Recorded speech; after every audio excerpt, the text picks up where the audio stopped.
ಶುಭೋದಯ, ನಮಸ್ಕಾರ, welcome to Yoyo Kannada.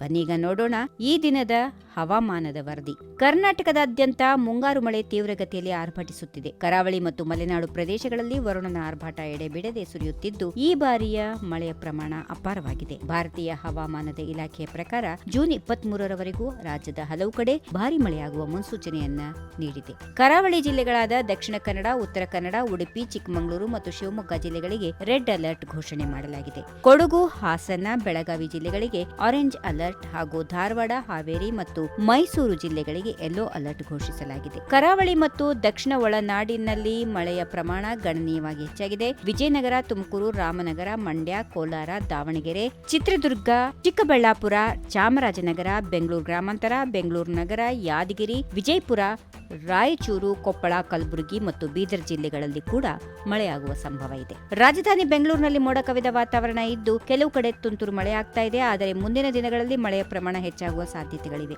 ಪ್ರಸ್ತುತ ಕರ್ನಾಟಕದ ಹಲವು ಕಡೆ ವ್ಯಾಪಕ ಮಳೆಯಾಗುತ್ತಾ ಇದ್ದು, ಕರಾವಳಿ ಜಿಲ್ಲೆಗಳಲ್ಲಿ ವರುಣನ ಅಬ್ಬರ ಜೋರಾಗಿದೆ. ಇನ್ನು ಕರಾವಳಿ ಕರ್ನಾಟಕ, ಕೊಂಕಣ, ಗೋವಾ, ತಮಿಳುನಾಡು, ಪುದುಚೇರಿ, ಕರೈಕಲ್, ಆಂಧ್ರಪ್ರದೇಶ ಗಡಿಭಾಗ ಜಿಲ್ಲೆಗಳಲ್ಲಿ ಸಾಧಾರಣ ಮಳೆಯಾಗಲಿದೆ. ಇನ್ನು ಉತ್ತರ ಭಾರತದ ರಾಜ್ಯಗಳಾದ ಪಶ್ಚಿಮ ಬಂಗಾಳ, ಛತ್ತೀಸ್ಗಢ, ಪೂರ್ವ ಮಧ್ಯಪ್ರದೇಶ, ಬಿಹಾರ್, ಜಾರ್ಖಂಡ್, ಒಡಿಶಾ, ಸಿಕ್ಕಿಂನ ಹಲವು ಪ್ರದೇಶಗಳಲ್ಲಿ ಭಾರಿ ಮಳೆಯಾಗಲಿದೆ ಎಂದು ಐಎಂಡಿ ತಿಳಿಸಿದೆ. If you like this video, ಬೇಗ ಲೈಕ್ ಮಾಡಿ, ಕಾಮೆಂಟ್ ಮಾಡಿ, ಶೇರ್ ಮಾಡಿ ಹಾಗೂ ಯೋಯೋ ಟಿವಿ ಕನ್ನಡವನ್ನು ಸಬ್ಸ್ಕ್ರೈಬ್ ಮಾಡಿ.